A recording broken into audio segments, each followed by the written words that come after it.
Сәлеметсіздер ма, құрметті көрермендерім. Бүгін біз духовкада тауықтың етінен запеканка пісіреміз. Керекті рецептке керекті тамақтың құрамы 2 лопатка тауық, 4-5 кішірек картошка, жұқалап турап қойдым, 1 помидор, петрушка, 1 пияз репчатый, сыр, кішкене ғана сладкий перец қостым, қызыл бұрыш, қара бұрыш, паприка и подсолнечное масло кішкене ғана, майонез. Керекті заттар осылар. Бірінші етті турап қойдым. Енді слоями саламыз ыдысымызға.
Етімізді түгел салып алдық.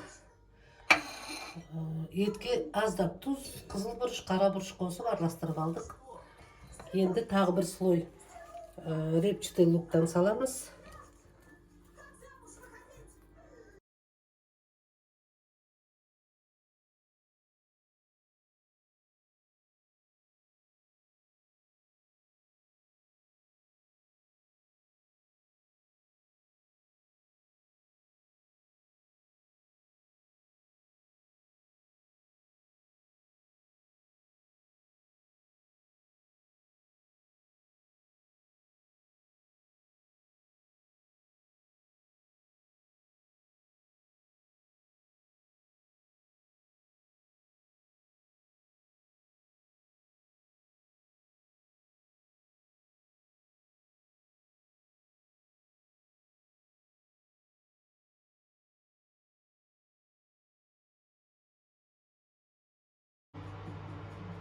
Енді үстіне сұйытмай кішкене аздап қосамыз. 200 градуста жарты сағатқа пісіреміз, содан кейін барып жалғастырамыз ары қарай.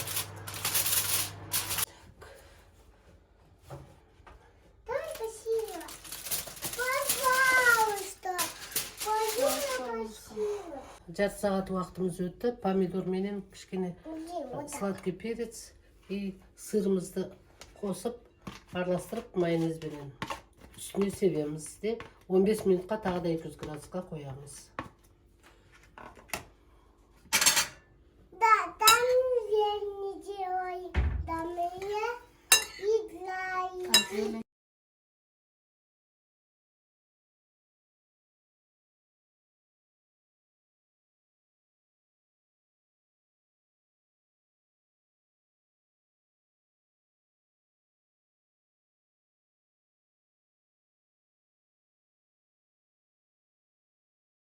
Бүгінгі жасап жатқан осы запеканканың рецебі ұнап жатса, құрметті көрермендерім, сіздер маған лайк басып, подписка жасап, комментарийға ұнап жатса, комментарийға жазып, маған қолдау көрсетіңіздер.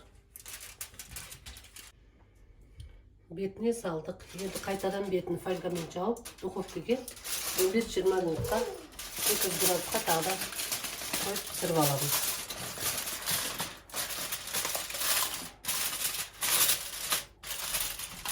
Pişкенге